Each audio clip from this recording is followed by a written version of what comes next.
I like this. Go. My nigga telling me to praise to Allah. With some cold-blooded killers standing right in front of y'all. Everybody got a pistol, neither one got a heart. Selling drugs, having fights, it was hard in the north. But I say, all well, all praise to my God. Left a stain in the street when we spin out the car. Red bandana tie around the road. But my girl could forgive me living life like a star. All red bottoms looking like I walked on the scene. Homicide damage with the pills. Young nigga came up still running from the system. Caught his homeboy stealing out the pack, so he clipped him. Been feeling down, need somebody for the lift. He been fighting with his girl cause he said it down feel. Mama say that he got drugs in his system. New image old me, so they miss him. How the fuck I supposed to act with my father in the prison? Tell another nigga listen back then, I ain't listen. Real player with some young niggas round me, crib. With some old heads out of jail, leave a nigga miss. Lot of money, but they still don't understand how I'm living. From the streets to the can, either way I'm living. Put my rip a nigga up 1 second in a minute. Tell a nigga hit me up if he really got 10. My nigga telling me to praise to Allah. With some cold-blooded killers standing right in front of y'all. Everybody got a pistol, neither one got a heart. Selling drugs, having fights, it was hard in the north. But I say, all well, all praise to my God. Left a stain in the street when we spin out the car. Red bandana tie around the road. But my girl could forgive me living life like a star. What I say? Press the button and the door open up. Let my nigga out the whip, ain't no shooting out the rave. Got the back and the front sold up. Tell him spin around the block right before you catch a play. Came home, started selling AA. Got some dog food on me with some act in the case. Got a K right in my home if you ran in my place. Put a bullet in his dome once it exit his face. On my knees, praying to God, telling him I'm going home if I don't live up to going hard. One night I ain't go home, girl, acting crazy cause she mad that I'm living like a star. Bitch, I'm straight up out them trenches, I ain't never had a heart. And I'm plugged in the socket, I ain't never had a car. And you want the fancy thing, so you better play your part. Told that bitch you don't work, then I swear you gon' starve. My nigga telling me to praise to Allah. With some cold-blooded killers standing right in front of y'all. Everybody got a pistol, neither one got a heart. Selling drugs, having fights, it was hard in the north. But I say, all well, all praise to my God. Left a stain in the street when we spin out the car. Red bandana tie around the road. But my girl could forgive me living life like a star. Like a star, yeah.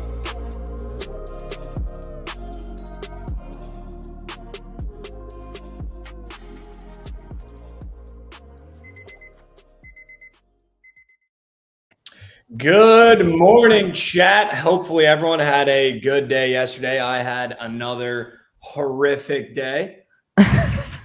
So shout out me. Can't hit a wager. Sold the 4-man. I don't know if it gets much worse. I'm going to be totally honest with you. I don't know if it gets much worse. I mean, dude, your cold streak has been for not even a week yet still. Like, you're fine. Dude, but it is like, I'm talking disaster level cold streak. Gabe with a tier 1 sub. How about it? Very good. No, it's a disaster, man. Took the Braves money line with the Braves team total yesterday. They were up 6 runs going into the 9th inning. They allowed 7 runs at the top of the 9th to lose the game. Dude, that's just, yeah, it's just embarrassing. That's just all time. You charge that to the game. Like, it's like, at that point, that's just funny. You know? I took team total was air. Took the New York Liberty team total at 88.5. They ended at 86 because in the 4th quarter, they scored a whopping 13 points, the lowest quarter total in the entire game. Took the Rangers Rays over. No bats. Here we go. Hey, that one's on you. And then here we go. The bet of the day, the wager of the day. It has to be the Thunder minus 9.5. Quick shout out to that Moose Shit Club over there in Oklahoma. Really bad product. Really bad product. I will say, it is hysterical. You know, I'm watching the Night Sweats because I could see it coming from a mile away, Lauren. The minute that 4th quarter started and the Pacers started doing what they did to us, I saw it coming from a mile away. And I said, you know what? I'm going to fire up Night Sweats, and I'm just going to drink this in. I'm going to drink this in. Because everyone, what was happening to the Knicks, it's cool when they do it, but it's a problem when I do it. Mm-hmm. And what's happening to the Knicks, all I get to do is just sit there and watch it happen. Because I know what's coming. It happened to me. It happened to me 3 times in that series. So I already know what's happening. Yeah. You get to sit there and watch as Rav goes, well, really bad, really bad. And Trent goes, what is happening? And I just get to sit there and just Just know. Like, I just knew. The minute that it said the Pacers were on a 10-0 run, I knew it was over. Yeah. I mean, dude, we got to start having the conversations about Halliburton. I mean, dude, it's like, I mean, like, you have to give him his flowers at this point. I don't know if we've ever seen a more clutch player. Like, he's actually unbelievable. Like, what he is doing is unbelievable, and it's almost, it's like the only thing that's making me want to watch the finals. It's just like, what is he gonna do next? Like, is he gonna do it again? But he always shows up when it matters most. Like, he didn't really do much during the game, but when they need him, he is there and he makes that shot. It's insane. But I still don't think he is a superstar. 14, 10, and 6 isn't a superstar. Like, But I feel like we can have conversations about how clutch he is. But he doesn't need to do like those have those insane stats like a Brunson or Shea does. Like, he has a good team. The team's good. But when they need him most, he's been there. Dude, they're not good. And it's impressive, dude. And I just know, like, I know Trent just woke up this morning the same way I did, where you go, dude, they're not good. There's no way we just blew that lead in the fourth quarter. Like, they're not good.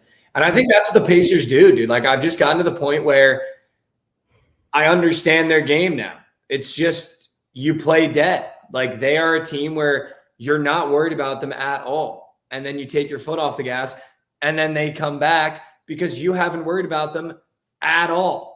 Like, they are the epitome of the animal in the animal kingdom. They're like possums. They just play dead. They play dead. And and for good reason. Like, there's nothing you should worry about with the Pacers at all. On a piece of paper, there's nothing you worry about with the Pacers.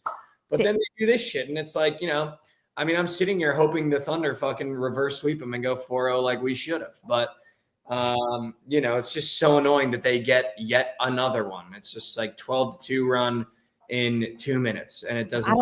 I don't think it's luck anymore. I think it's really good. Like, they're just good now. 4 times, Mike. 4 times. At that point, it's like, this isn't fluke. Okay? I would love to hear what Trent thinks. I would love to hear what he thinks. Because I know the exact headspace he's in right now, where you're just going, there's just no way that happened. Mm-hmm. There is no way that Dude, their ability to come back on big leads is just like, it's crazy. It's crazy. However, this does mean that because the Knicks did, in fact, win a game against the Pacers, that we would also have won a game against the Thunder. So, you know, I would also love to know what the viewership was of yesterday's game. Like, it had to have been moose shit. I mean, I just know it had to have been moose shit. First time chatter, is it just me, or does it seem like other players carried the comeback and Tyrese just hits a dagger? Nope, you're not wrong at all, brother. That is exactly what happens because he can't do it. He can't do it. Dude, what can he not do? What can he not do? It. Like, he's not an it guy. He's so lucky that he has Pascal Siakam, guys like, by the way, nobody talks about the fact that Nembhard is hitting like dagger threes on SGA. Like, no one talks about that. No one talks about the fact that Obi Toppin goes off for 17 points. I guarantee you, Trent's sitting there going, what the fuck is happening with Obi Toppin? Like, that's what this Pacer team is. They're just a really good team. Yeah, 100%. The Thunder. Yes. They can just get you at all angles. And they got him at every angle, dude. They found every angle. There's fucking ice in that kid's veins, Mike. There's ice in those veins. I think you like him, and I won't stand for it. Listen, dude, yeah, you're right. Like, I wasn't like the biggest fan of him before, but in all fairness, I wasn't really watching him like that. Now that I've been forced to pretty much watch him, he is just ethical hoops. You know? He's just good hoops. He's a fun player to watch. Like, he doesn't ethical hoops. Yeah, dude. He plays ball the right way. Goddamn break. He just plays good hoops. Ethical hoops. He's such a bitch. Hey, bro, it's so like I understand why you're mad, and I understand why you hate him, but it's unbelievable, dude. Like, he has proven everyone wrong. Whoever called him the most overrated player, I mean, you just woke up a fucking demon. Still overrated. Chase Breedlove with the tier 1 sub, 36 months. That is 3 years of being a part of the family. Shout out Chase Breedlove. Hopefully the new job is going well, man. Hopefully you did a great job this week. We're all rooting for you. Appreciate you, Chase Breedlove, as always. Yeah. Dope.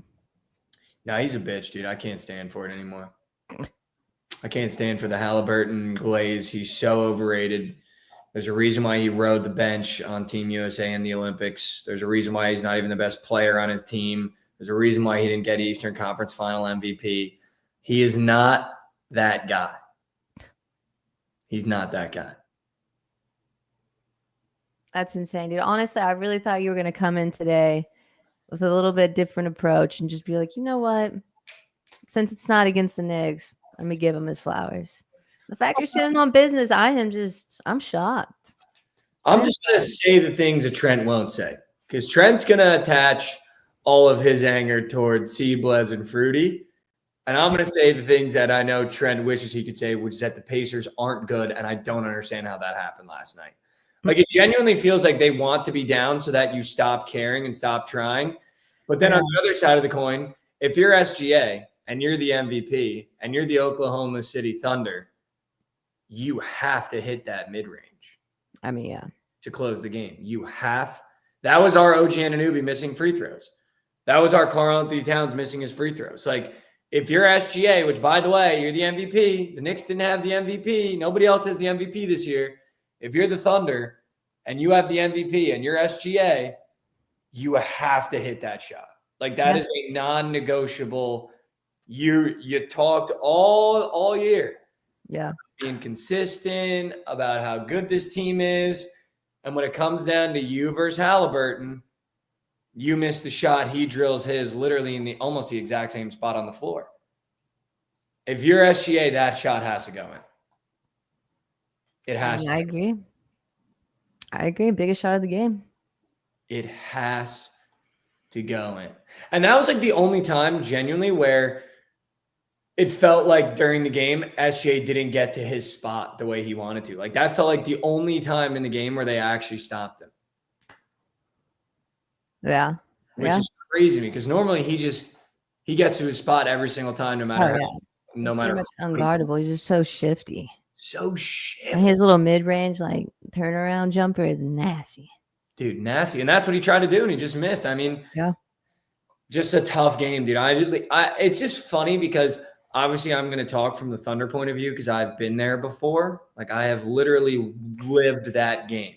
Mm-hmm. It was kind of nice just like watching that game, not caring at all. Like, at this point, I've completely chalked the NBA. Like, I just don't care who wins this championship. If the Pacers win, I'm just going to be even more mad because that means the Knicks could have won a championship if we just beat Indiana. And then if the Thunder win, it'll be cool because Trent will be able to get one on all the guys on Twitter that are always so mean to him. But, like, just watching that game, like, not having any emotion in it and just knowing what was going to happen. I knew the Thunder were losing that game. The minute that Halliburton avalanche starts, it's over. And I witnessed it so many times and just like sitting there watching it, just being like, this game's over. This game is so over. Yeah, I kind of saw it coming too when they were just like creeping in. I think there was like 2 minutes left and it was like a 4-point game. I was like, yeah, the Pacers. Here they go. Here they go. I don't know how they're going to do it, but here they go. Dead. And, you know, I do think the one guy that's not getting enough credit is Rick Carlisle, dude. He's outcoached every single coach he's played against. Oh, yeah, he's him. Someone said it. Everybody. He was the coach when the Mavs won it. He's just a good coach, seasoned coach. Outcoached everybody. He's outcoached every single coach. They have Kenny Atkinson in Cleveland. He outcoached Tibbs to the point where he lost his job, and now he's outcoaching the Thunder. Like, he is incredible. Like, he is incredible. He knows exactly how to beat you, it seems, with every team with lesser players, which is why it's even more incredible. Like, you can't tell me that the Pacers have better players than the Knicks. They don't. You can't tell me they have better players than the Cavs. They don't. You can't tell me they have better players than the Thunder. They don't. But they play like such a better team, and they are coached in such a better way that it doesn't even matter if you have the better players. It doesn't even matter. Yeah. The Thunder have the MVP now. Lost game 1. Yeah. It's crazy, dude. They just come up and they sneak up on you, dude. Dude, you like him, and it makes me. Stealth mode. Dude, I'm kind of like in on them.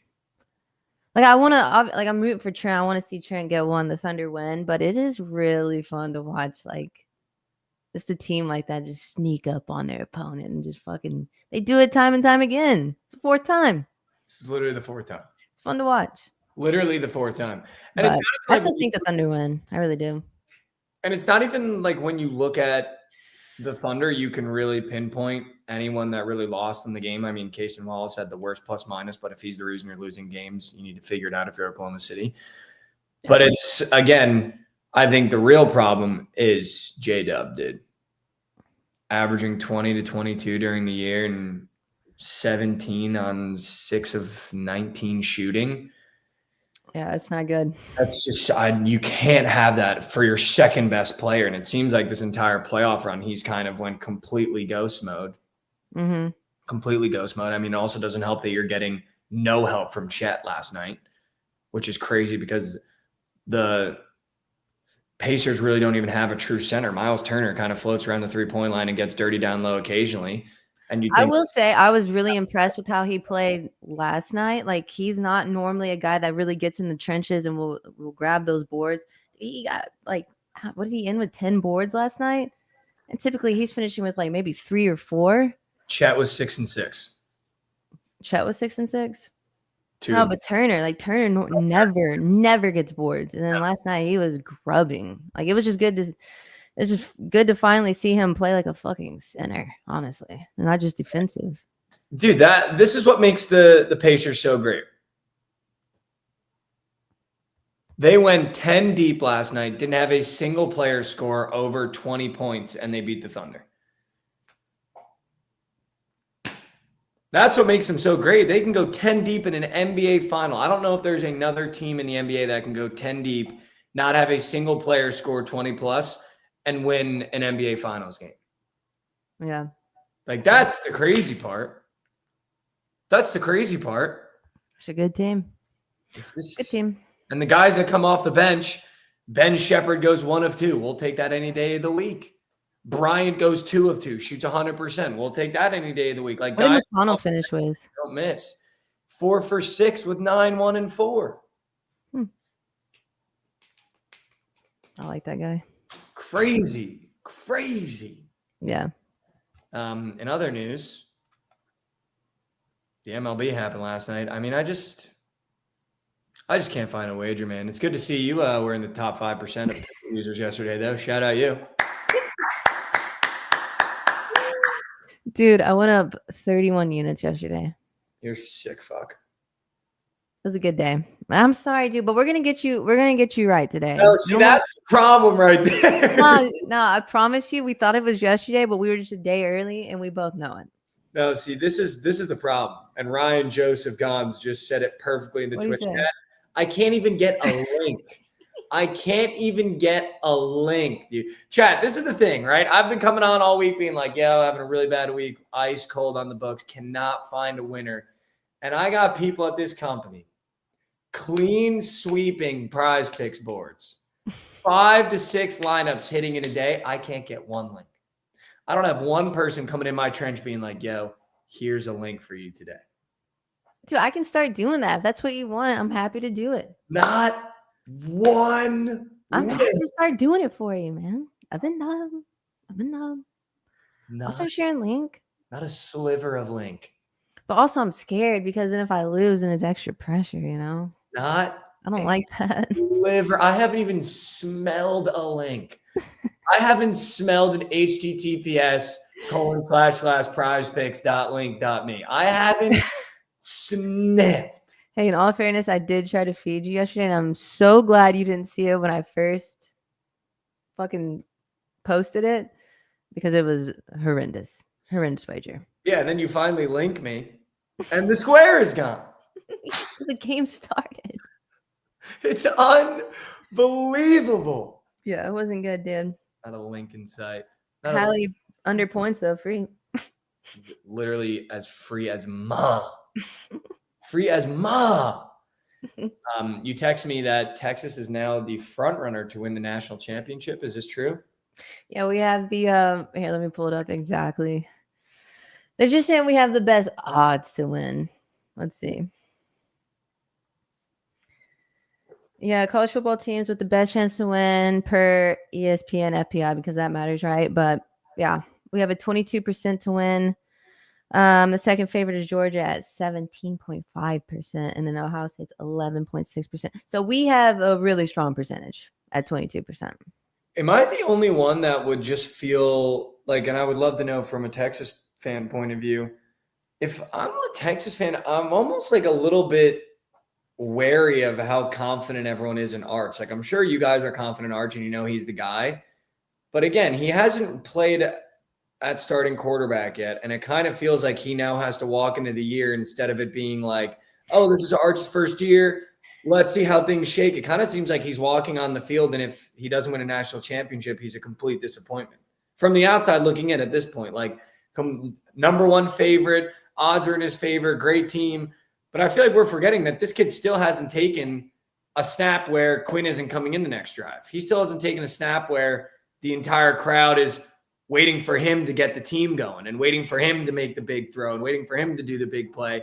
And it just kind of seems like now, at least from the outside looking in, I would love to know how you feel on the inside looking out. It kind of feels like there's a way more pressure on him than maybe there should be. I mean, yeah. But last year, I mean, not that it was good that Quinn got banged up, but Arch, I believe, did start 3 games for us. Not that they were big games, but just when Quinn got a little banged up after that Michigan game. And it is weird. Like you said, it is weird because this is the first year where people actually like believe in Texas and not just the fans, right? Normally it's like, okay, here they go again. They think they're back. This year it's like, no, everyone's kind of expecting you to go out and win it with Arch. And I don't know. I don't think like the pressure's getting to him at all. Like Arch knows who he is. He knows what comes with the name. And I think he's a really grounded kid to where like he's not letting it get to his head or anything. But yeah, it is weird because it's the most pressure there has been in years, if ever. Do you think if he had a different last name, there'd be a little bit different of a narrative? Like if he was still a player in his class, but the last name wasn't Manning, that Texas maybe would be in that 4th, 3rd spot for national championship favorite odds? Or do you think that this team that they're putting together this year is just that good coupled with his name? I think they're just that good. I really do. Now, I mean, like, I'm sure there would be a different narrative, like if he didn't have that name, right? But he is, I mean, he's that guy and he's proven it. I'm excited. It's going to be really interesting because I feel like we had this conversation at the office yesterday. Yeah. Other than you guys and Penn State, there's really no, and Jeremiah Love over Notre Dame, but they're still pussies in their own fucking dreamland, no conference world, where none of the really power teams are bringing back a really good running back core other than you guys with CJ Baxter. Obviously, Penn State brought everyone back, and then Jeremiah Love and Goo Goo Gaga land over there in Notre Dame. We're too scared to join a conference land. Yeah, dude. And it doesn't feel like there's any massive to the caliber of the Quinns, the Cam Wards. Like it's, you kind of have John Mateer at a power program. You have Jackson Arnold going to the Auburn. You have Arch Manning coming up. You have Simons at Ole Miss. You have, what's his name at Georgia, who's kind of unproven. You have, I'm forgetting the kid's name at Alabama. Ty Simpson at Alabama. It doesn't feel like we have that like Bryce Young, Trevor Lawrence, Jackson Dart right now. It just feels like this college football season is going to be really, really weird. Yeah, there are a lot of big moves. I think your big ones are, I mean, probably Arch, like everyone's really high on Cade Klubnik this year at Clemson. I don't know, yeah, but like there was a lot of big moves, like you're kind of saying. I'm really excited to see how it all plays out.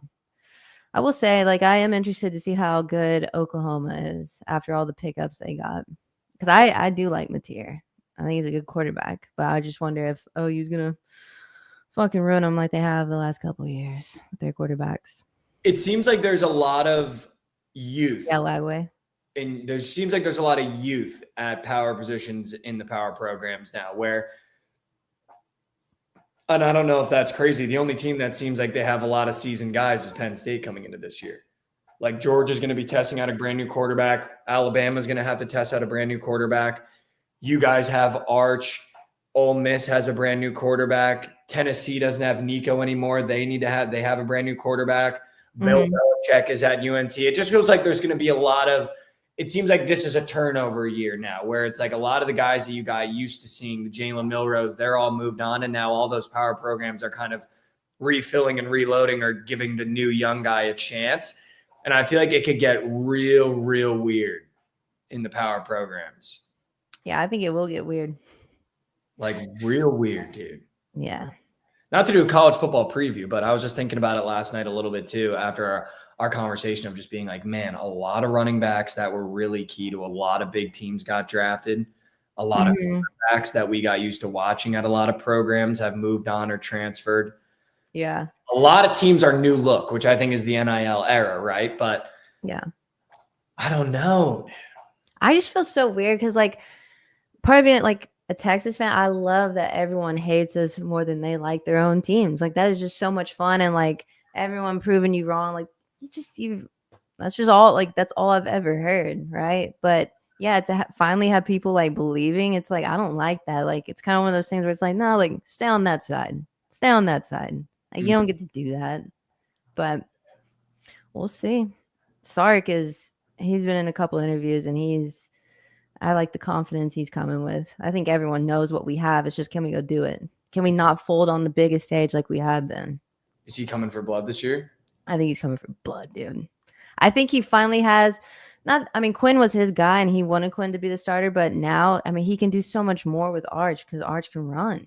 He just opens up the field. I will say I do think you were a coach away from winning the Natty last year. I don't know. Dude, we beat Ohio State if we're not blitzing them right before halftime and they get the 75-yard touchdown run with Henderson. I just don't know if, and I feel like I've said this to you for at least all of last year, I just don't think he's a good coach. Oh, dude, he's a good coach. He's a good coach, dude. He brought us back. He did. He's gone and got the best quarterbacks there are out there. Like, at the end of the day, Quinn was that guy coming out of high school. He got him from Ohio State. He got Arch. The kids he has coming in next year are insane. Like, he's a really good recruiter too. But he's that guy. Just trust. Shout out Festa with the tier 1 sub. Let's go. Speaking of trust, do you trust in the Rangers? And you wrote on the rundown that embarrassing loss to the Rays. Where are you at with your Rangers fandom right now? Did you see that video, by the way? Did you see it? I think so. Dude. Like, what are we? Oh, and by the way, the guy that hit it, Taylor Walls, he's batting .188 this year. Good. A means he never gets a hit. And of course, he's the one that walks it off against us. It's good. It's so good. Good. So good. Good. But yeah, they hit it. It was like a little like grounder, I think, to second. Or something like that. Anyways, the pitcher, Garcia, he's supposed to go and cover first to like catch the ball. Just didn't run over there. And so the second baseman's holding the ball, like trying to figure out where to go with it. And at that same time, the freaking runner from third comes and scores. And we just look so lost, dude. It's bad. It's so bad. I mean, at least you have Texas. At least, dude. At least you have Texas, because the Rangers have looked horrific this year. And honestly, I'm chilling on the Rangers. They got their ring 2 years ago. I'm happy. Yeah, we've had this conversation a lot just as like a company. How long until you expect success again from the Rangers? After a championship win, what is the grace period that you give the team to like figure it out or to just suck? Like, it's annoying when, like, last night, right, when it's just dumb baseball, where it's just embarrassing baseball, that's what, like, makes me mad. But if they're, like, going out there and playing competitive ball and just losing, like, I don't care. And I don't think it would bother me for the next, probably, like, I don't know, year 5 is kind of when it would start bothering me, I think. 5 years? You did a 5-year window? Well, yeah, because, like, we just paid Marcus and Corey a fat bag, and it's like, yeah, I want to at least get another competitive season while they're still here, because who knows what's gonna happen once they're gone. That's a good point. I think if the Jets won a Super Bowl, I could go the rest of my life without a competitive season. No, dude, no. If I could just see it. No. If I could just see it, I would be rest of life. I'd be good. Rest of life. If I could just if I could just see it. If I could witness and see a Super Bowl by the Jets, The rest of your life. I don't believe that for a second, dude. Playoffs for the rest of my life. No, bro. If I could just see it. If I could just see it and witness it, I genuinely don't think I would be bothered by not making the playoffs the rest of my life. If I could just be like, 2027 we won it, so suck me. You're telling me if y'all were to win it this next year, 50 years go by, you wouldn't nothing? Wouldn't give a fuck. I don't believe that for a second, dude. That's more than double of your life right now, and you're already sick of it. I would have the banner of that Super Bowl covering my apartment. Covering, especially with Justin Fields. Holy shit.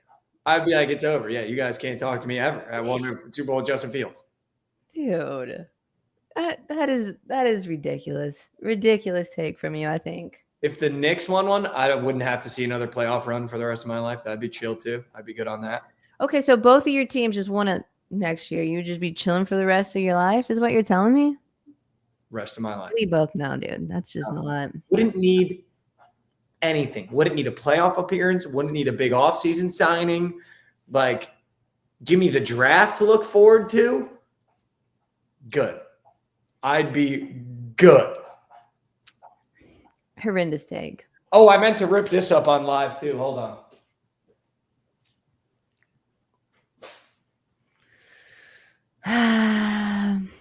I have had this in my apartment since March. When we went to Las Vegas, it was the last thing I placed. That's right. Right before we got on the planes, it was the last thing I placed. It has been sitting on my kitchen counter looking at me every single day since we got back from March Madness in Las Vegas. Straight bet. One bet at $100. Buffalo. June 17th, 2025, Pro Basketball Futures. To win the 2024-2025 Pro Basketball Championships, 83007 Knicks, plus 2,000. Ticket cost $100 to win 2,000 to collect 2,100. Placed March 23rd, 2025 at 12:08 p.m. on Kiosk 4. On Kiosk 4.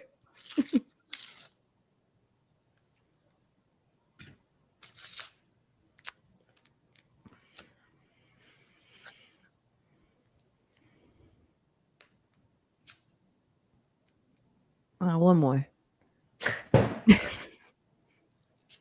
Big. Fuck. Damn, dude. I've been literally looking at that ticket since March 23rd. Yeah, I'm sorry. Fuck. Sorry. Thorns and Roses, though. Knicks get eliminated. The A's back in the win column. Dude, also, I told you to shut the fuck up and take the A's yesterday. I don't know if you remember that. I did say that. I said, how about shut the fuck up and take the A's? Lauren, when the team is won in their last 23 games, it's hard to just shut the fuck up and take them. Yeah, but it was speaking to me. Like, you were, like, at your lowest. I'm like, your team's going to have your back today, dude. Dude, Lawrence Butler. And they had your fucking back. Lawrence Butler went crazy. Wilson went crazy. Rooker went crazy. It was always just shutting the fuck up and taking the A's. It was always that. It was. Also just hysterical that I was obviously been trying to get back in the green the past couple of days. Took the Tigers minus 1.5 and the White Sox won outright.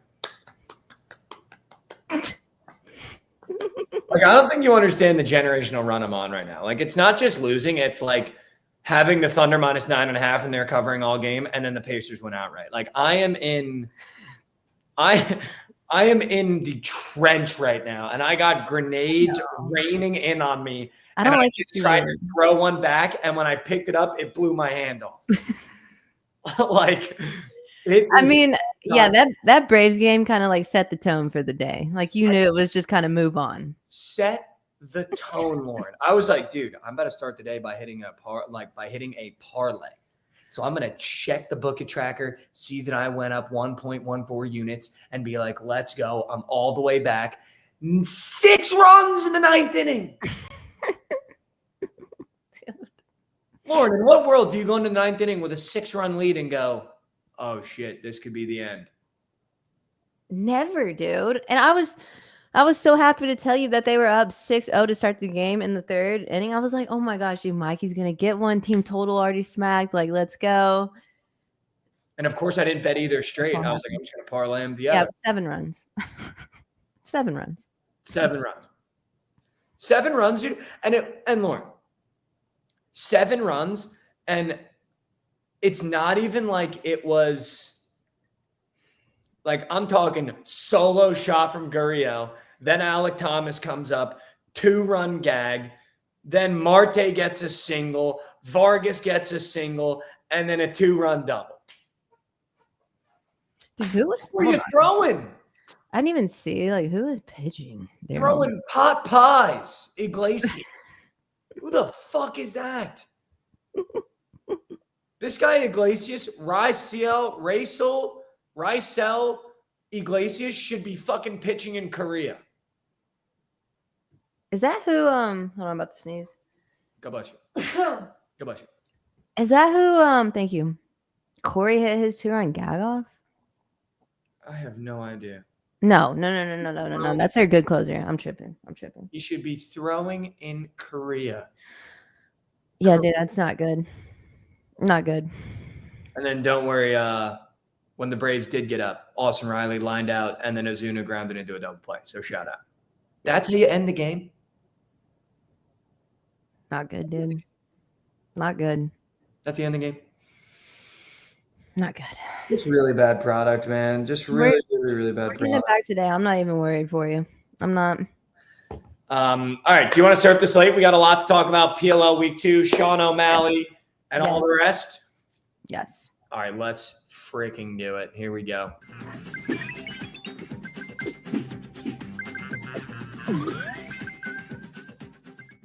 Welcome back to Slate Service, part of the show. We start the slate, give you everything you need for your weekend. Lauren, talk to me about the Sean O'Malley fight. I've been seeing a lot about he's back to his normal hair color. Yeah. He has completely cut off all social media. He has stopped the drinking. He's spending more time with his kids. But he's also fighting, I should say, not playing, but he's also fighting a brick shit house on the ground. Yeah. So I'm confident, dude. I've been watching all of his interviews. Like again, I'm a big fan of his. I've been for 2 years now. yeah, he's not gooning. Yeah, he's not gooning, dude. He's doing none of that. He's locked in. And people forget last fight, like he did fight with a torn labrum. Now like he has the surgery, he's fully healthy. Like you can just tell like he's really confident in his wrestling this time around, where that's important against Merab. And like defending those takedowns. I think he gets his lick back, dude. And I think just small things like maybe it is dumb to others, but him not dyeing his hair and just going natural, and that's his first time doing that since 2020. It just shows how locked in he is. And like I think he's sick of like the whole like sugar gimmick where it's just like, nah, like I love this shit. Like let me go get my belt back.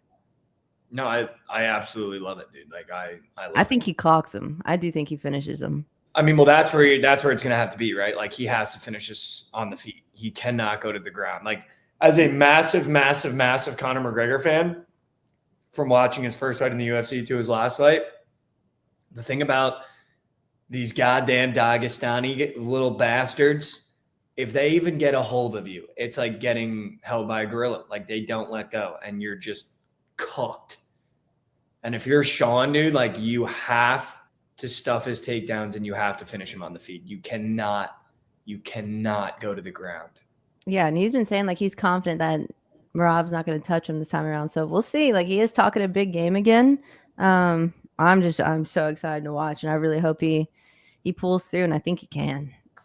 I will offer you this one time. If the cold streak continues today, which I don't think it will because I'm dialed in on the slate already. I've been surfing it all morning. Wow. Nice. It's good to hear. I'm offering you a free pass at me taking Merab. Minus 285. I'll drop $200 on him. He's minus 285. I mean, dude, these Dagestani wrestlers, they're like impossible. I mean, yeah, Merab's no one's beating. Arguably the best bantamweight of all time, but that's insane. No. Are you saying you want to take him? No, I'm just offering you the opportunity to have me on Merab's side. Because if not, I will be shit nuking O'Malley. Dude, you should absolutely shit nuke O'Malley. Like, what, dude? Fucking O'Malley just lost in the first round, guys. No. None of that shit. He's winning. He's plus, so Sean O'Malley's plus 230.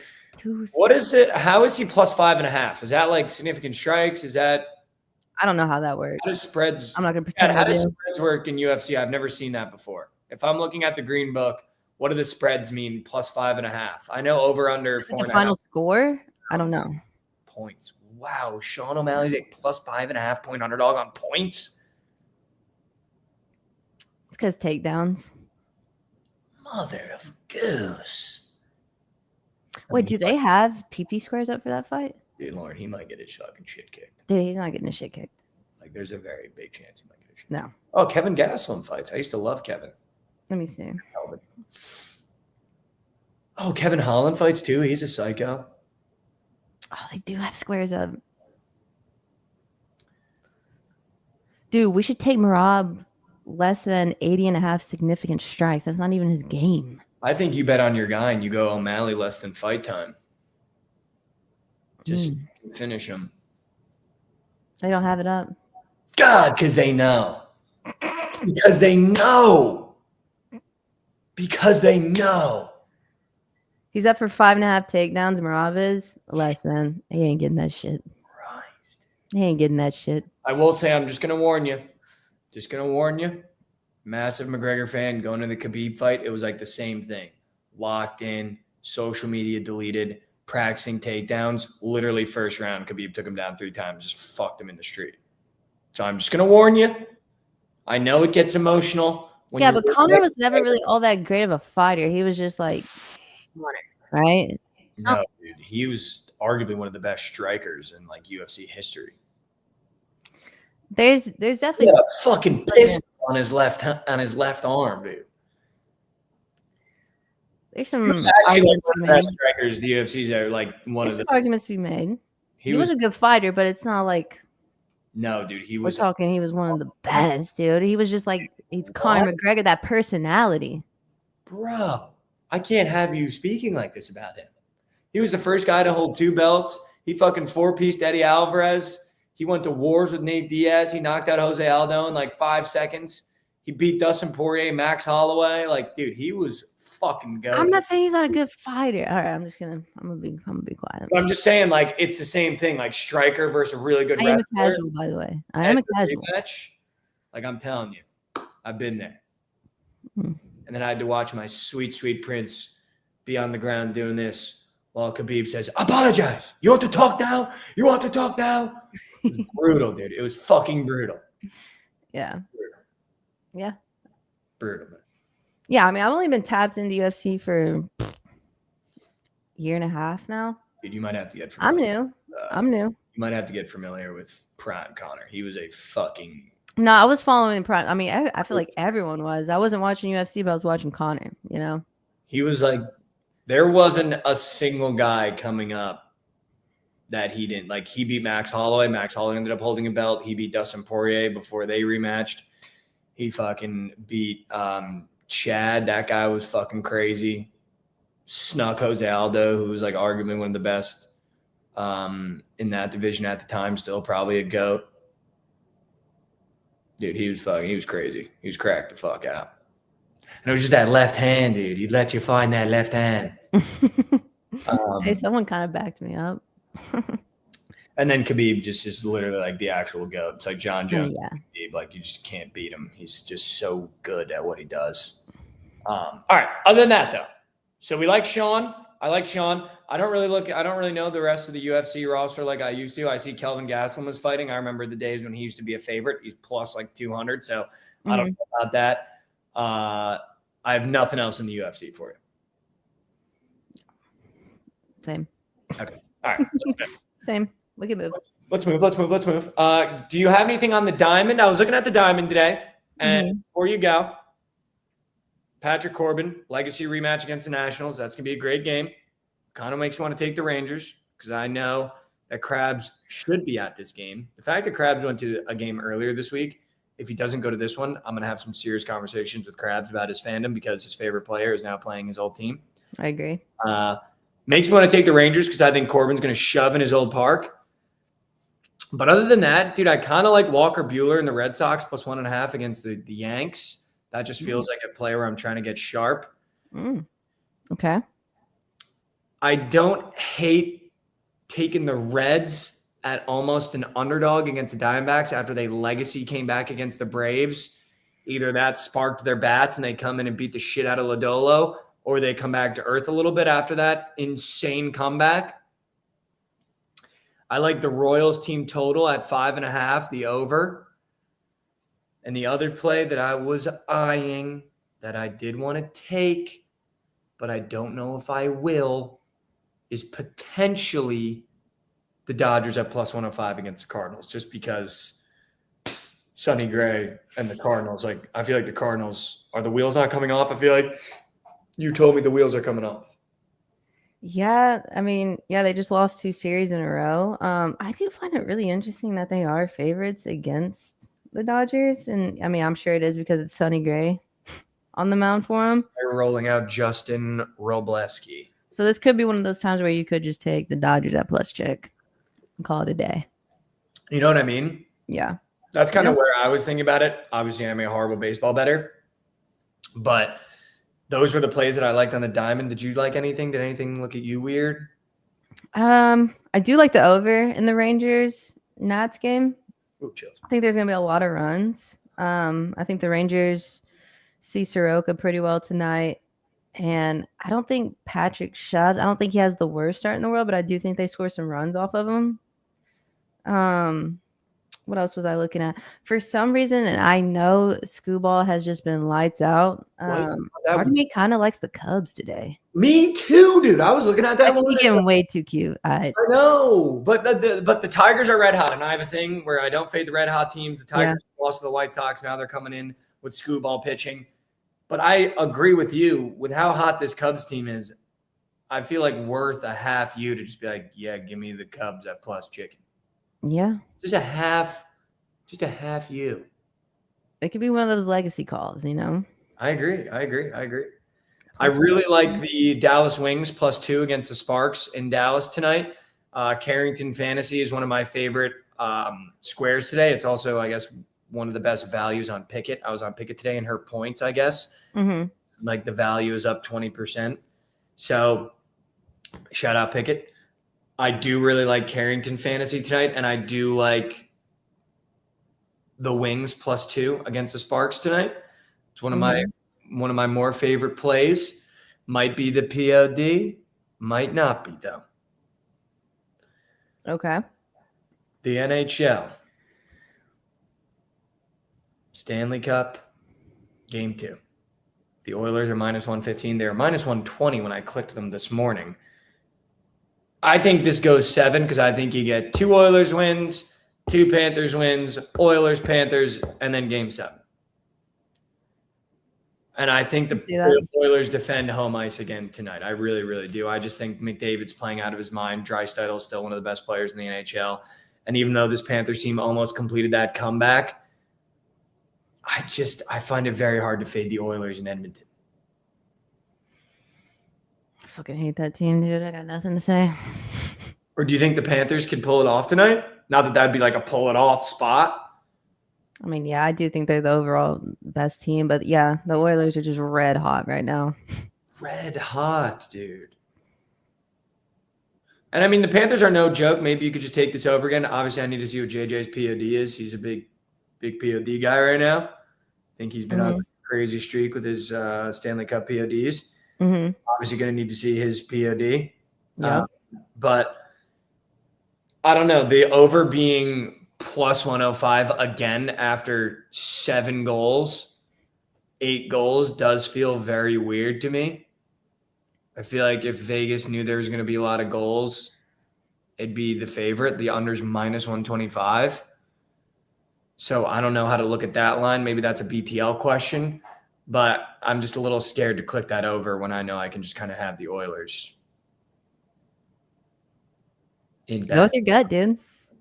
In back pocket. I might have to go with gut. Go with gut.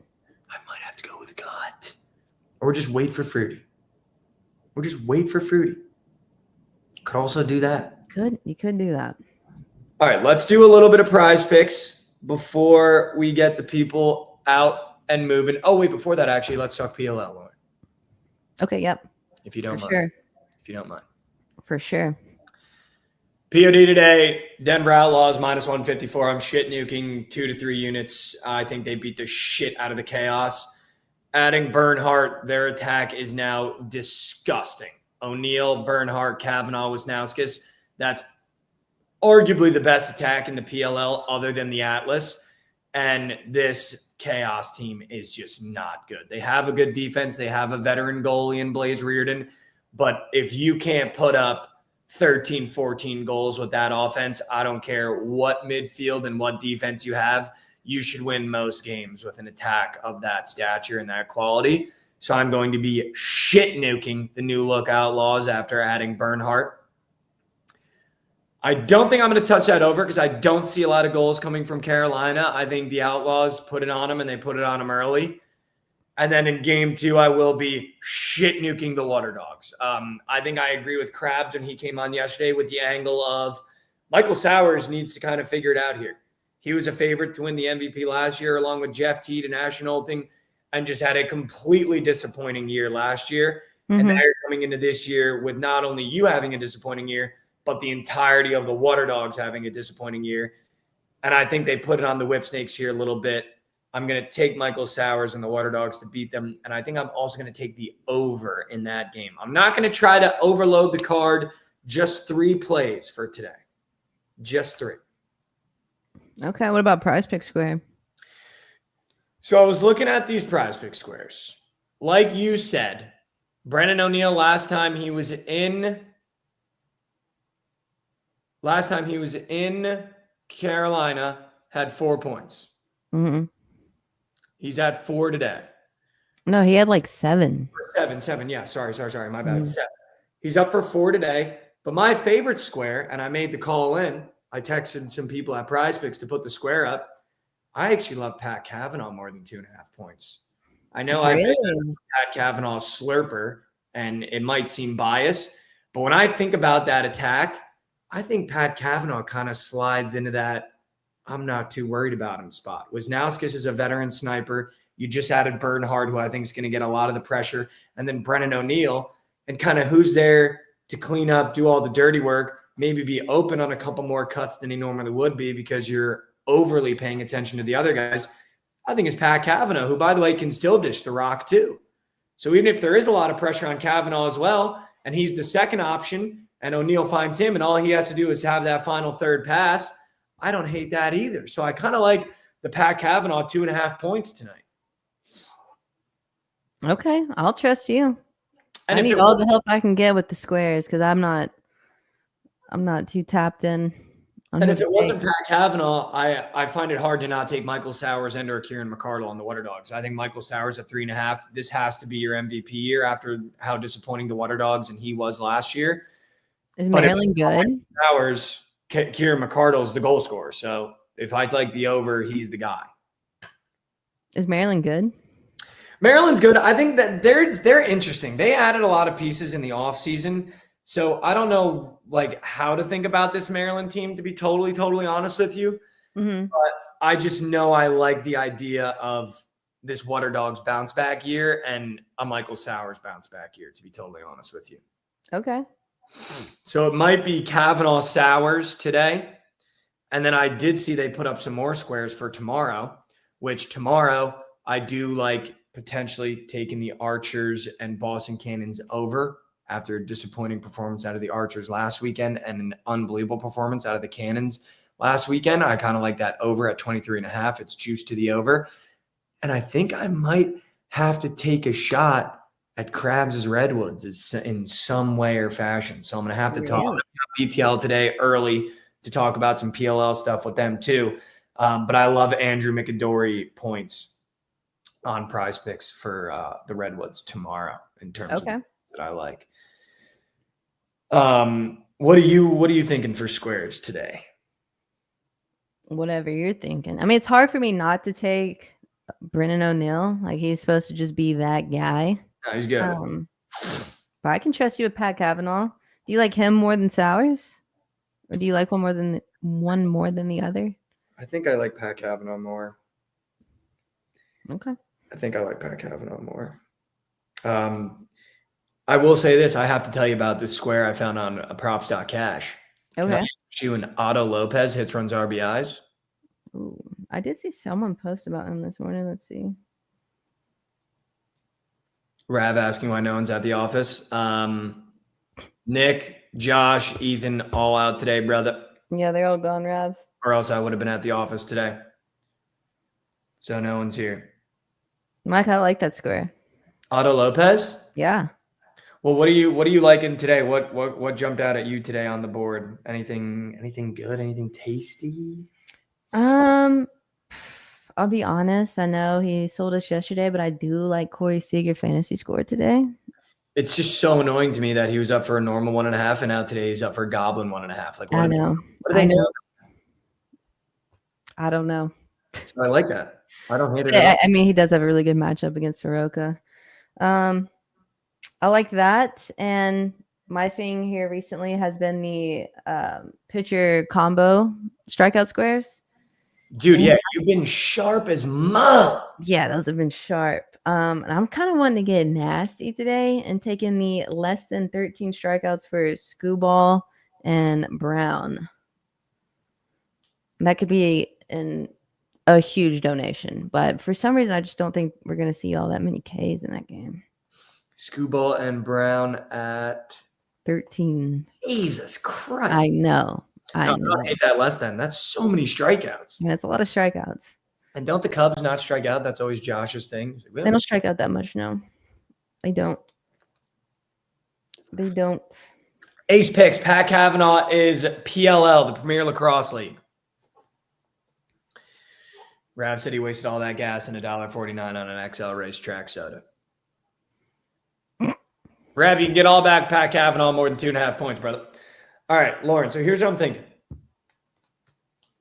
I kind of love that two-piece of Pat Cavanaugh and Corey Seager. Okay. So I'm thinking I might shit nuke that. And then we do have to do our weekend 6-piece. Maybe we put the combo less than strikeouts in the weekend 6-piece. Be happy to do that. Okay. I'm going to actually shit nuke this 2-piece. How much are we talking? Like 300. Oh, shit. Okay. I've made a Prize Picks lineup all week. I'm being serious with you. I have not hit a Prize Picks. Okay, for what it's worth, I'm a little bit more confident in the Skubal less than strikeouts than Seager. Oh, don't do that to me. I'm on both. I am on both. But, I mean, Seager is, it's kind of a roll of the dice with him. Big cheesy. Seager, dude is seeing pennies right now at the plate. Literal pennies. Up to you, though. Up to you. I like him. Obviously, I already locked him in. So my 3-piece today, I'll just tell you everything I'm on. Yeah. So Corey Seager, fantasy score. Yes. I'm on Nick Lodolo, hits allowed. It is a goblin. They don't have the normal up, but I do think he gets shelled. And then the Brown Skubal less than strikeouts. That's my 3-piece. Okay. I don't hate that. First game of the day. Do you have any plays for the Marlins Rays game for the people? I don't. Murphy? Let's see. If you guys want a weird square in that Rays game, I probably wouldn't go. I don't know. It might be a year if he did. If you guys want my 3-piece weird squares, Otto Lopez, it's all hit runs RBIs. Otto Lopez hits runs RBIs, Andrew McCutchen, and Carlos Santana. How'd that 4-piece do yesterday? Of the hits, runs, RBIs. 2 of 4. Corey Seager shit down leg. Aaron Judge had 3. Polanco hit, and then Josh Bell. I can't hit a wager with that guy. I can't hit a wager with that guy, dude. But every time I talk to Krabs, he's the second coming of fucking Barry Bonds. If I put him in a prize picks lineup, the kid's junk. Yeah, he's kind of streaky. He was hot a week ago. So hot. All right, let's build our 6-piece. I nuked the Corey Seager Kavanaugh. I couldn't help myself. All right, I'll nuke that with you. I nuked it, dude. I nuked it. All right, let's do the weekend 6-piece. All right. No pressure. I'm not going to make all those Jeopardy noises that I normally do and make everyone feel anxious and uncomfortable. So I'm just going to go through my squares that I like. I would love if I could potentially put Michael Sowers in it. Yeah, of course. Okay. I might be inclined as well to potentially put Andrew McAdory in there from the PLL, but maybe just one PLL square, and then I'll look at other things. Also, shout out, I also took Brazil last night, Lauren, against Ecuador. Brazil started one of their strongest starting 11s they have in recent history. And brand new manager. And guess what? They drew 0-0. Shout out. Surely. I'm not even kidding. I'm actually on fade watch. So someone has to start fading. Like someone has to start fading. No, dude, you're so due. You're just due. We all go through a rough stretch. I like that you're in my corner, but I'm just so not due. Do you know what's annoying for Nick Lodolo hits allowed? It goes from 4.5, that's a goblin, straight to 8.5 demon. It drives me crazy. How do you go from 4.5 to 8.5? Like no middle ground there. Manny Machado is only -120 for 1.5 hits on RBIs, and he's huh? And it's a gob. Yeah, he's been seeing beach balls. But a gob for only -120. Goblinizing us. They've been doing that a lot recently. I'm going to get my look back on Prize Picks. It's me versus them. They're fucking me right now, dude. They're actually taking me for everything I'm worth right now. Dude, I suck at these 6-mans because I only have like really maybe 2 squares that I really like. Dude, it's okay. Like I also suck at these 6-mans, but can I just give you a goblin? Yeah, dude, we can load it because I'm going to give you a demon 1.5 shots on goal on Prize Picks for soccer. So you can give me whatever you'd like.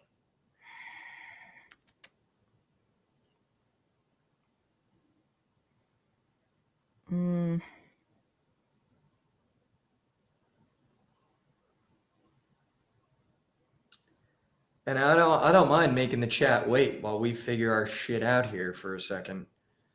Because I really want to take an Italian player, and I think I want to take Moises Keane, but I don't know if he's going to be in the starting 11. Dude, I really like Scooball half a walk allowed. Love that. Can we do that if we're doing the combo square with him in it? Oh, no.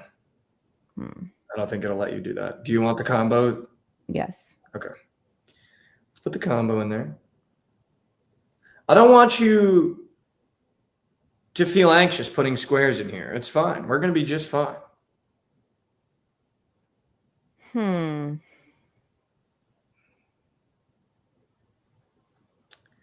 might fuck around and put a Connor McDavid goal.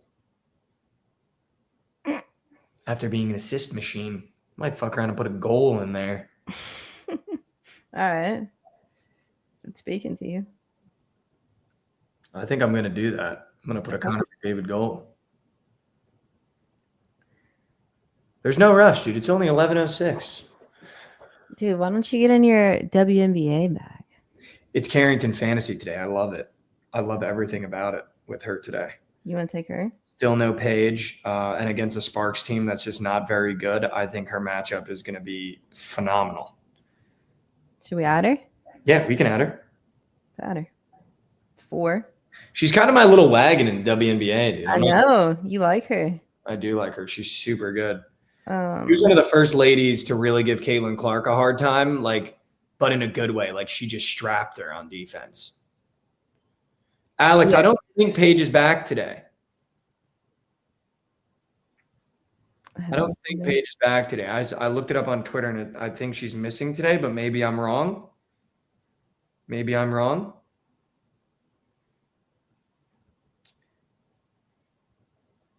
Do we want to do – I wish they had some more Sean squares up, to be honest with you. Or are you good at NCAA baseball? Dude, I kind of want to fade the Rays and take Zach Littell less than fantasy score. We could so do that. Is that the early game, though? Mm-hmm. Okay. Damn, dude, they have all these squares up for college baseball. I didn't even know they had stats on these guys. Yeah, let me see. Jeez. I don't know anything about it, but if you do.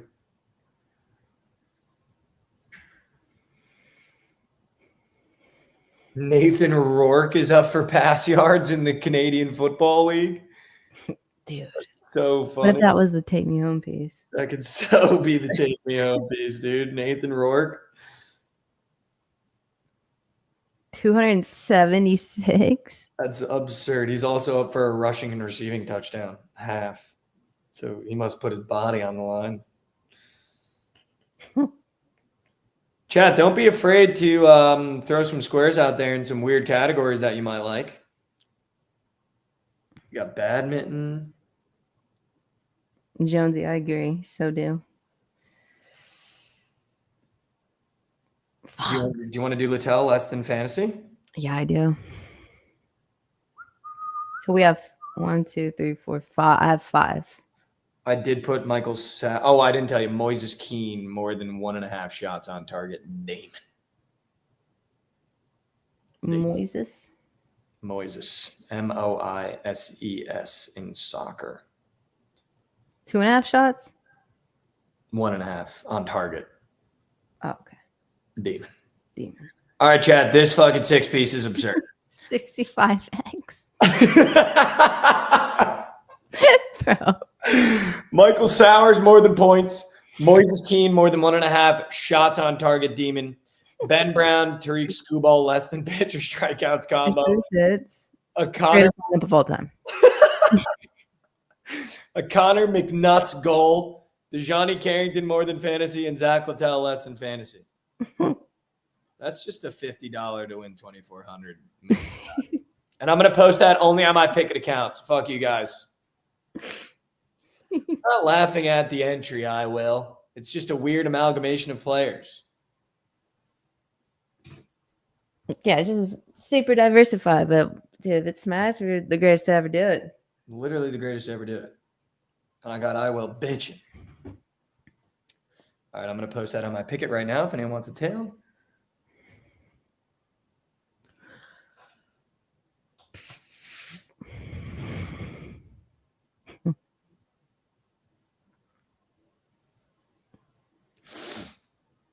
All right, we got to get Mason in here too. He wants to give his PODs. Hell yeah. How do you share a link? Do you know how to share? Dude, I ain't got a clue. Chad, how do you share a StreamYard link? Huh? Oh, invite at the bottom, maybe? Where do you Next to Leaf Studio. Could that be it? Oh, you're fucking goated. Maybe you just need his email or something. Yep. Or no, you just copy that link and send it to him. Yep. You're goated. Wow, Lauren. Huge. God, you're fucking goated. We're going to get Mason up here to talk his PODs. Also, chat, don't be afraid to rip him for being a Thunder fan. Shut up. Yeah, I still don't understand how he's a Thunder fan, but This new generation, man, there's just no Connecticut to Oklahoma City. How does that work, huh? Someone break that one down for me. All right, chat. I also did do a Carrington Pat Kavanaugh 2-piece. So don't be afraid. Don't be shy. Get involved for the love of God. We're going to get Mason in here to talk his PODs. And then we're going to get you guys out of here, all right? Appreciate you. Appreciate you for bitching, Sonny.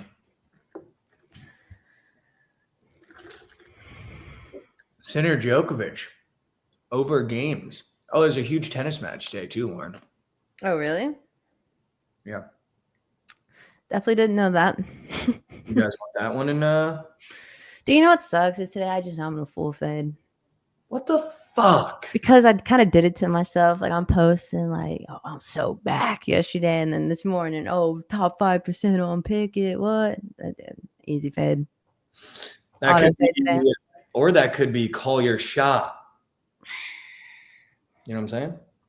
Very doubtful, but who knows? Yeah, I have faith in you. All right, let's bring Mason up here. We'll do the PODs. Eat. Getting a little bit of feedback here. You guys hear me? I'm on my phone. Hear you. Loud and clear, brother. Lauren, Mike, how's it going? Good. Good, man. How are you? I noticed you're hiding the SGA jersey that was behind you last time you were on. Yeah, it almost got burned last night. Yeah, did you see that tweet, Lauren? I don't know if you guys follow Mason, but during the Thunder games, it's hysterical. Had lighter to jersey last night. It was close. From that's my MVP to lighter to jersey. It wasn't even his fault, but Game one. Game Game one. yeah, that's what I'm saying. I almost pulled the plug, and then I was like, it's only game one. Literally game one. Well, But- now you understand what I went through. I guarantee you're sitting there going, that was so winnable. They're not even that good. I don't understand how we didn't win that game. Yeah, I was listening to the beginning of the show. I mean, that's exactly how I feel. It's just embarrassing. Like, no, it is. I was more mad at the fact that the Pacers keep doing this than I was at the Thunder blowing the lead. Like, I thought the Pacers won. I know this might sound stupid, but I thought the Pacers won the game. The Thunder didn't lose the game. You know what I'm saying? Mm-hmm. But I know how you're feeling. They're not good. Tyrese Halliburton is not good. I mean, you're telling me I've never seen him even make that mid-range shot or even attempt that. And all of a sudden I can't. It's sickening. It's sickening. You're talking to me. He hit a shot that hit the back of the rim, I went know. 50 feet up in the air, and then nothing but I net. know. I know how you feel. But here's the good news, though. I'm going to be at game 2. I don't lose a wager when I'm in attendance, and my team never loses when I'm in attendance. So that's the deal. We'll be hammering OKC minus 11. I actually love that. Is that the spread for game 2? Yeah, it's up. Holy It's shit. higher. Oh my fucking Dude, Lord. Thunder, they're only favorites by double digits. Dude, I might have to shit nuke the Pacers just to 11 points, and they do it every time. No, literally, I don't. They're spread killers. I wouldn't blame you. I just have to take the Thunder. No, I mean, I'm definitely going to end up taking the Thunder. So. Come on, Mike. No. Really bad.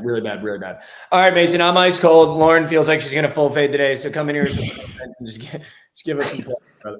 All right, we got 3 plays in the MLB today. One's in about an hour in the Marlins and Rays game. I love the over in this game. It's down to 8.5. It opened at 9.5. This is probably my favorite play of the entire day.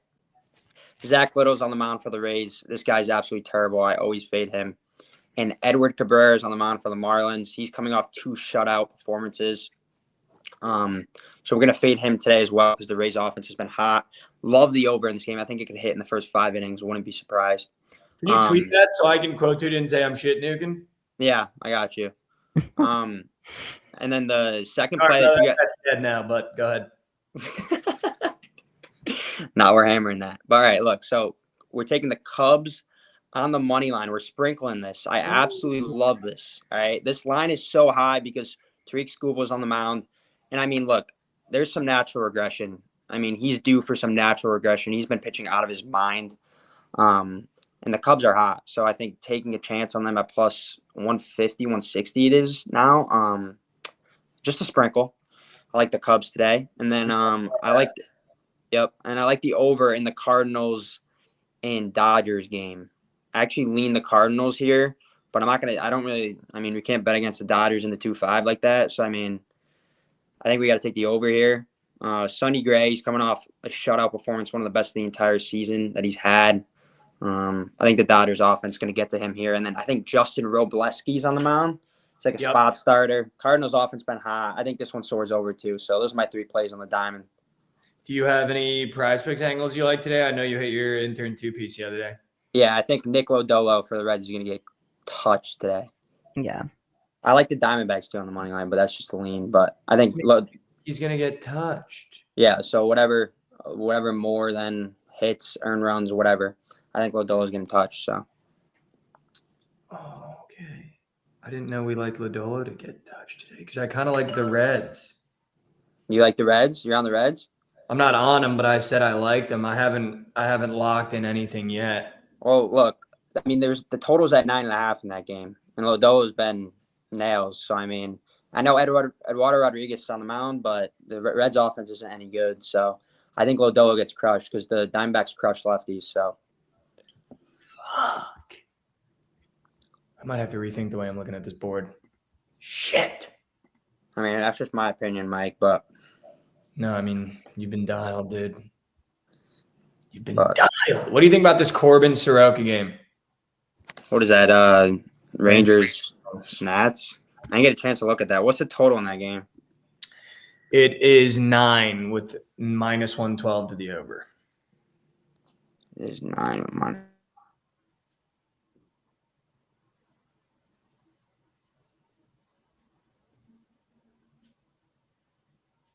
He just die? I think he's dead. Damn. R.I.P. Mason. It was a good run. I feel like at some point here you got to fade Patrick Corbin. Maybe today's the day. Sorry, Warren. Wow. From dead to fading corpse. That's, Dude. I mean, dude. Yeah, Mason, I don't know if you know, but your screen like blacked out, and then you just came back saying you're fading Corbin. Just on back. I was looking at the game. I'm sorry. That's so You're good. All right, we got Mason's PODs. All right, PODs today. What do we got? I'm taking the Marlins Rays over 8.5. I'm gonna do the Outlaws money line. Lauren, Give me Rangers, Nats over. Over 9. POD. Mike, I'm not tapped in on the PLL at all. Is Outlaws to play though? Dude, I'm not. I'm going to shit nuke them. So we're shitting. All right, you post that. I'm gonna lose, dude.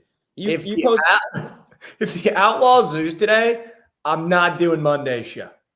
All right, you post that. I'm gonna quote tweet it and say I'm shit nuking that too. So. All right, good. I already took that over, so you need to post it so I can quote tweet it. Say that. You like the Rangers over, Lauren? I do. And then Mason, what was yours? The Marlins Rays over 8.5. Do you have a reserve one just in case we can't get the graphic out in time? Yeah. The Cardinals Dodgers over 8.5. Yeah, just do that one honestly, because the rest of the games are later. So I texted you them. Wow, I've Pat Kavanaugh in 3 lineups already. GG. You text me the prospects too? Yeah, I mean it's Kavanaugh and Seeker. And then if you guys want the 6-man, you got to go to Pickett. You got to go to Pickett. I posted the 6-man. You got to go to Pickett. All right, everybody, say goodbye to the people, and I'm going to get us out of here so we can go to BTL. I'm going to be on today to talk PLL. All right. Peace, chat. Enjoy the weekend. All right, here we go. Boom. All right, chat. We end every episode the same way with a little bit of Mikey Core we talked about yesterday. Just kind of sticking with it and trusting the process. And I think I like to end my Friday episodes or the Friday episodes with just prioritize yourself and have some fun this weekend. I think too many times, and I know I've said this a million times, but I think it's a good reminder every single Friday. I think too many times we get caught up in the stresses and work and family stuff that maybe sometimes we don't take the time on the weekend to just enjoy ourselves. We're not on this earth for a very long time, and I don't say that to dampen the mood. I say it to potentially turn your day around. Don't waste a weekend. Don't waste a weekend. I think too many times we waste weekends feeling sorry for ourselves or letting our stresses and the things that are bothering us get to us. And then we forget that these are our free days where we can maybe start chasing that dream that we've wanted to chase. or we can go out and have fun with our friends, or we can sit down and do nothing and rot and watch tires all day on Netflix. And it's up to you to do that. If you had a really tough week, take the weekend and have some fun. Do something that makes you smile. Text someone in your family that you haven't talked to. I'm going to call my mom today. I haven't called my mom all week. I need to do that. So I'm going to text and call my mom today. I haven't talked to her all week. I can't believe it. Normally I talk to her 2-3 times a week. I haven't called her all week. So call someone in your family you haven't talked to in a while. Even if it's someone that maybe you've been fighting with recently. I got to call my brother too. I haven't talked to my brother in like since I got back from New Jersey, and then before that, maybe a month on the phone. So I need to do that. I need to get in contact with my family this weekend. I haven't talked to them in a really long time. I got to call my nephew, make sure he's good. But just take the weekend and do something fun for yourself. Have some fun. Do something crazy. Be safe. Gamble responsibly. Shit nuke the Outlaws responsibly. Let's bet on some PLL. Let's have some fun. Tune into BTL right after this. I'm going to be on talking PLL with the boys. I love you. If you heard that today, take one step forward for me today. I know how hard it can be to take a step forward in life, but do me a favor and just try. Just try to take a step forward. I know how hard it can be to take a step forward. And hell, we're humans. We can step backwards, and that's going to happen. We're going to have days where life lifes us and we feel like we took a massive step back. But we have realized through doing this show that the strength comes from that attempt of being a better person and taking that step forward, and not the result of what that step might bring. I love you guys so much. Thank you so much again for spending time with us on a Friday. We'll see you here on Monday. Tune into BTL right after this. I love you guys so much. Have a phenomenal weekend. We will, in fact, be seen.